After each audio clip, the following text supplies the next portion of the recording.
बिस्मिल्लाहिर्रहमानिर्रहीम। अस्सलाम वालेकुम dear students. Amir Hussain Ghazi advocate high court और अल गाजी लॉ अकेडमी शाहदरा लाहौर।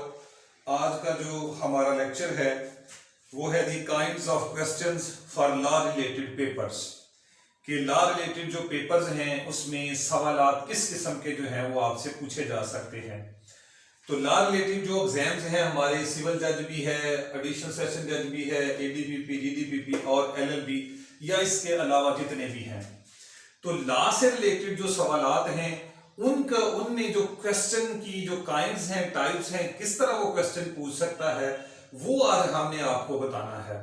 और याद रखिएगा कि ये अपनी नोयत का जो है वो फर्स्ट लेक्चर है जो कि यूट्यूब के ऊपर आपको मिलेगा, क्योंकि जब तक आपको ये नहीं पता कि एग्जामिनर ने क्वेश्चंस कैसे पूछने हैं, क्वेश्चन का तरीकाकार कैसे होना है और किस क्वेश्चन में हमें अच्छे नंबर आ सकते हैं, तो आप अपनी तैयारी को जो है वो जीरो समझे।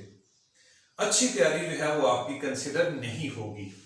तो इस बारे में हमने इन चीजों को समझते हुए खुद जो है ये कॉन्सेप्ट जनरेट किया है कि टाइप्स ऑफ क्वेश्चन लॉ में कितने किस किस्म के होंगे।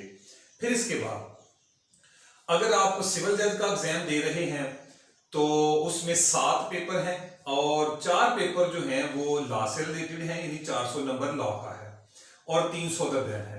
इसी तरह आप एडिशनल सेशन जज का पेपर दे रहे हैं तो उसमें 8 पेपर हैं और 500 नंबर जो है वो हमारे लॉ से रिलेटेड हैं। और इसके अलावा एलएलबी पूरे का पूरा लॉ है और एडीपीपी डीडीपीपी में मोस्टली लॉ का पेपर है। ठीक है जी, है ही लॉ का पोर्शन 95%।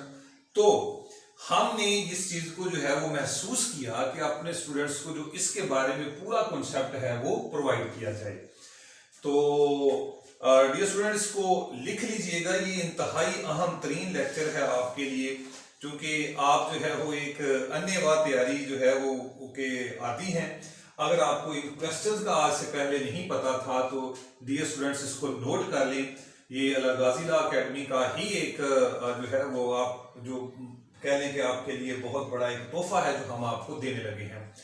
और एक और लेक्चर हम रिकॉर्ड करेंगे जिसमें बताएंगे कि इन क्वेश्चंस अगर आते हैं तो सबसे ज्यादा नंबर किस में आते हैं और उसको लिखना कैसे होता है। ये सारा तरीकाकार जो है वो आपको बताया जाएगा, क्योंकि हम एक पूरी तरतीब के अंदर जो है वो अपने स्टूडेंट्स को तैयारी करवाते हैं, वो जस्ट एक रट्टा बेस्ड नहीं होती। तो सबसे पहले questions, there are 3 kinds of questions in law related exams. Number 1 simple questions, number 2 section article based questions, propositional, logical या statement based questions। तो बारी बारी इनको जो है वो देखते हैं। So number 1 is the simple questions। अब मेरा जो है वो पहली बात ये है कि हम ये समझें कि सिंपल क्वेश्चन होता क्या है। डियर स्टूडेंट्स, सिंपल क्वेश्चन जो है वो क्वेश्चन होता है जिसमें आपका एग्री होना या डिसएग्री होना नहीं मांगा जाता, जिसमें आपके जो अपनी लॉजिकल जो है वो कमेंट्स वो नहीं माने जाते, जिसमें आपकी अपनी जो है वो स्टेटमेंट नहीं मांगी जाती। ये सीधे सीधे से जो है वो सवाल होते हैं। मसलन मिसाल है, define and explain the following terms, कि ये जो नीचे टर्म्स लिखी हुई हैं लॉ की, इनको डिफाइन भी करें और इनको एक्सप्लेन भी करें। तो ये एक सीधा सीधा सा सवाल है। इस सवाल में नंबर लेना इंतहाई आसान होता है और किस तरह आसान होता है ये हम आपको आगे चल के जो है वो एक किसी सेपरेट लेक्चर में बताएंगे। एक तो ये है। दूसरा, write a detail note on the followings, write a detail note on the powers of the criminal courts, write a detail note on the classification of civil courts, write a detail note on the documentary evidence. ठीक है जी, तो ये सारे के सारे जो है वो प्रोपोजिशंस ये जो है वो सिंपल क्वेश्चन कहलाते हैं और शॉर्ट नोट भी लिखना आ जाता है इसके ऊपर। अब आगे चल के मैं कुछ आपको मिसालें देने लगा हूं, तो उम्मीद है कि सिंपल क्वेश्चन को आप समझ चुके हों, जो सीधा सीधा सा सवाल है जिसमें किसी किस्म की कोई लॉजिक नहीं पूछी गई, कोई और चीज नहीं है। एक एग्जाम्पल नंबर 1 नोट कीजिएगा, ये सिंपल क्वेश्चन पूछा गया है। What is meant by a leading question? Leading question होता क्या है? When and how, कब और कैसे it can be asked, इसे पूछा जा सकता है। तो ये एक सीधा सीधा सा सवाल है। इसके पेट जो है वो रूल जो आर्टिकल्स हमारे पास मौजूद हैं, हम इसका जो है वो एक अच्छा जवाब लिख सकते हैं। या आगे चले सीआरपीसी में, वो कहता है define the criminal codes and what are the classification of the criminal codes. ठीक है, तो ये भी एक सिंपल सा सवाल है जिसमें कोई और लॉजिक नहीं है, आपने वही लिखना है जो नाग के अंदर प्रोवाइडेड किया गया है। ठीक है, फिर एक और क्वेश्चन है, what do you understand by term oral evidence, क्या होती है, एंड हाउ और कैसे is it required to be made in a court. तो ये कैसे कोर्ट में रिक्वायर किया गया है, कैसे रूल्स हैं, प्रिंसिपल्स हैं या लॉ है कि इसको कोर्ट के अंदर जो है वो कैसे जो है वो पेश किया जा सकता है। ठीक है जी, तो ये जो है वो सिंपल एक क्वेश्चन, सिंपल क्वेश्चनिंग जो है ये तमाम एग्जाम्स में पूछे जाते हैं, तो इनको अच्छे तरीके से आप और आसानी से हल कर सकते हैं। इसमें नंबर भी ज्यादा आने के चांसेस होते हैं, शर्त ये है कि वो तरीका का लिखा जाए जो हम आपको नेक्स्ट लेक्चर में बता देंगे। दूसरा है सेक्शन या आर्टिकल बेस्ड। सेक्शन बेस्ड में इसलिए कहता हूं कि बहुत सारे एक्ट ऐसे हैं जो जिनमें सेक्शंस मौजूद हैं, और आर्टिकल बेस्ड इसलिए कहता हूं क्योंकि कॉन्स्टिट्यूशन ऑफ पाकिस्तान के आर्टिकल्स हैं, क्यूएसओ के भी आर्टिकल हैं, पुलिस ऑर्डर के भी आर्टिकल हैं, तो वहां पे हम इसको आर्टिकल बेस्ड कहते हैं। तो होता क्या है यहाँ पे डियर स्टूडेंट्स, पूछा जाता है कि एक आर्टिकल है, जैसे हम कह सकते हैं आर्टिकल 3 और 17, ये दो आर्टिकल हैं क्यूएसओ में जो कि विटनेसेस के जो क्वालिफिकेशन और उसके नंबर के बारे में है। ठीक है जी, इस तरह एक आर्टिकल पूछ लेते हैं या कह देते हैं कि व्हाट इज द पर्पस और what is the object and what are the essentials of section फला, आर्टिकल फला। ठीक है जी, एक ये कॉन्सेप्ट है, या वो कह सकते हैं what is the concept of the articles फला फला फला, एक ये तरीकाकार है। और या ये कह सकते हैं कि under what articles of QSO the concept of dying declaration has been provided. तो इस तरह जो है वो टारगेट करता है, यहाँ पे सेक्शन और आर्टिकल को वो टारगेट करता है। तो कुछ क्वेश्चन जो है वो आपको मैं समझाने लगा हूं, इंशाल्लाह आपको समझ आ जाएगी। जैसे राइट डाउन द ऑब्जेक्ट या पर्पस या एसेंशियल एलिमेंट्स या कॉन्सेप्ट, किसके कॉन्सेप्ट या पर्पस ऑफ आर्टिकल्स 144, 145, 146 और 148 ऑफ द कानून शहादत ऑर्डर। तो कानून शहादत ऑर्डर के ये आर्टिकल हैं, इनका पर्पस क्या है, इनका कॉन्सेप्ट क्या है, इसके एसेंशियल क्या है, इनके ऑब्जेक्ट क्या है। तो ये हम कहते हैं कि आर्टिकल बेस्ड क्वेश्चन है कि आर्टिकल दिए जाते हैं या सेक्शन प्रोवाइड किए जाते हैं कि इनके कॉन्सेप्ट जो है वो लिखें आप। एक ये कॉन्सेप्ट हो गया। दूसरा इसका मतलब समझना है, under what articles the concept of dying declaration या identification parade have been explained और provided in Qanun Shahadat order.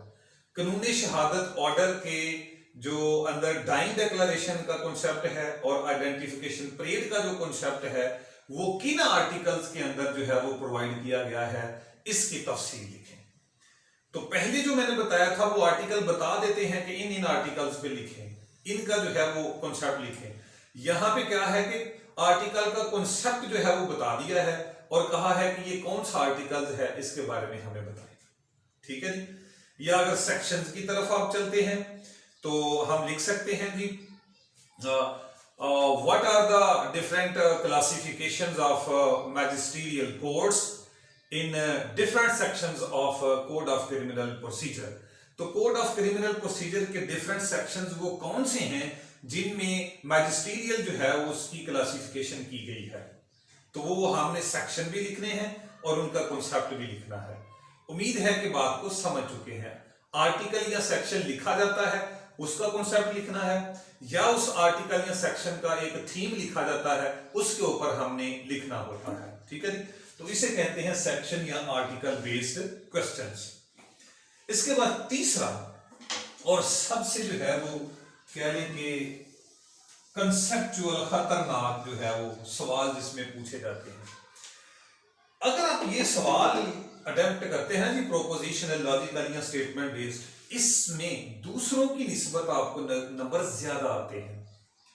और अगर आप ये क्वेश्चन जो है ना अटेम्प्ट करते हैं तो वो समझते हैं कि स्टूडेंट्स जो है उसका कॉन्सेप्ट बहुत अच्छा है, दूसरों से वो आपको प्रोमिनेंट करते हैं कि क्योंकि यहां आपने अपनी एग्री भी होना है, यहां आपने डिसएग्री होना है, यहां आपने अपने कमेंट्स लिखने हैं। ये पूरे का पूरा एक तरीकाकार है लिखने का। तो प्रोपोजिशनल, लॉजिकल या स्टेटमेंट बेस्ड क्वेश्चन जो हैं, इनको लिखने का एक बेहतरीन तरीकाकार और स्कीम होना चाहिए हमारे पास। और अल्हम्दुलिल्लाह हमारे पास इसकी एक बेहतरीन स्कीम और इसकी एक थीम मौजूद है कि इसको हमने लिखना कैसे है। इंशाल्लाह जब वो लेक्चर भी आएगा तो आप देखेंगे कि आपको ये पहले चीजें मालूम ही नहीं थी कि इनको हमने अटेम्प्ट कैसे करना होता है। और अगर ये वाला क्वेश्चन अगर आप अटेम्प्ट कर लेते हैं ना एएसए में, सीजे में, एडीबीपी, डीडीबीपी में या एलएलबी में, तो वो आपको एक्स्ट्रा ऑर्डिनरी नंबर देते हैं कि बच्चे ने अपना जो है वो इल्म या अपना जो है वो कह लें कि अल्फाज का इस्तेमाल किया और बड़े अच्छे तरीके से इसको लिखा है। तो इसको हमने लॉजिकली जो है वो देखना होता है। तो सवाल पहले देख लेते हैं, उसके बाद इसके ऊपर कमेंट करते हैं मजीद। क्या कह रहा है जी, यहाँ पे एक जो है वो बड़ा अहम सवाल था हमारे पास। चलते हैं जी। Analyse the legal sanctity, analyse the legal sanctity of the statement. ये जो स्टेटमेंट देने लगे हैं इसकी लीगैलिटी को जो है वो एनालाइज करें। क्या स्टेटमेंट है? No fact of which the court has been taken judicial notice, जिसका कोर्ट जुडिशियल नोटिस ले चुकी है, no fact need to be proved, तो उन्हें प्रूव करने की जरूरत नहीं है। कमेंट्स, ठीक है जी। वो कह रहा है कि उसने एक स्टेटमेंट दी है कि जो जुडिशियल नोटिस होता है ना, उसके फैक्ट्स को आपको प्रूव करने की जरूरत नहीं होती। इसके ऊपर आप एग्री हैं या डिसएग्री हैं, इसके ऊपर आप कमेंट करें। तो ये एक तरह का जो आपको कॉन्सेप्ट दिया है, उसने एक प्रोपोजिशनल या लॉजिकल स्टेटमेंट आपको उसने प्रोवाइड की है। तो इसका जवाब कैसे लिखना है, ये हम जो है वो फर्दर अपने जो लेक्चर्स हैं उसके अंदर इंशाअल्लाह अज़ीज़ आपको जरूर बताएंगे, ठीक है जी। इसके अलावा और भी जो है वो हमारे पास बहुत सारे कॉन्सेप्ट मौजूद हैं। सवाल जो हम आपको बता देते हैं जी कि कौन से वो हमारे सवाल हैं जो कि लॉजिकल बेस्ड हैं। तो उसमें हम चलते हैं कॉन्स्टिट्यूशन ऑफ पाकिस्तान में, लॉजिकल बेस्ड या स्टेटमेंट बेस्ड। देखिएगा क्या कह रहा है। तो लॉजिकल बेस्ड के अंदर पॉजिटिविटी और नेगेटिविटी, एक चीज को आपने लेके चलना होता है। कभी भी ये कोशिश ना कीजिएगा कि कोई प्रोपोजिशनल क्वेश्चन है और उसमें आप दो तीन व्यू दे रहे हैं, अपना एक ही व्यू वहां पे फिट करें, चाहे एग्री हो, डिसएग्री हो, पॉजिटिविटी हो या नेगेटिविटी हो, ठीक है। एक सवाल है कॉन्स्टिट्यूशन में, the working of our constitution over the years has exposed various weakness of the Pakistani political system, कि जो हमारा कॉन्स्टिट्यूशन है, जो वर्किंग कॉन्स्टिट्यूशन है, वो बहुत ज्यादा पाकिस्तान के जो इदारे हैं इनको एक्सपोज कर चुका है, उनकी वीकनेस के, वो आइन को कितनी रिस्पेक्ट देते हैं। And a comprehensive review of the constitution is necessary, तो हमें अपने कॉन्स्टिट्यूशन को ठीक करने की जरूरत है। अगर हम चाहते हैं हमारा पॉलिटिकल सिस्टम ठीक हो, इदारे ठीक हो, तो हमें चाहिए कि हम अपना जो कह लें कि कॉन्स्टिट्यूशन है उसको हम रिव्यू करें, देखें कि कहां कहां पे गलतियां हैं, जदीद दौर के अंदर क्या उसको किया जा सकता है। Do you agree, give comments.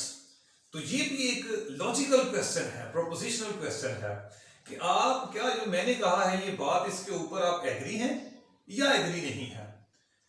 तो एक ही व्यू लेके चलना है। यहां पे ये ना कह दीजिएगा कि मैं एग्री भी हूं, डिसएग्री भी हूं। नो, पॉजिटिविटी और नेगेटिविटी, एक ही चीज को आगे लेके चलना होगा।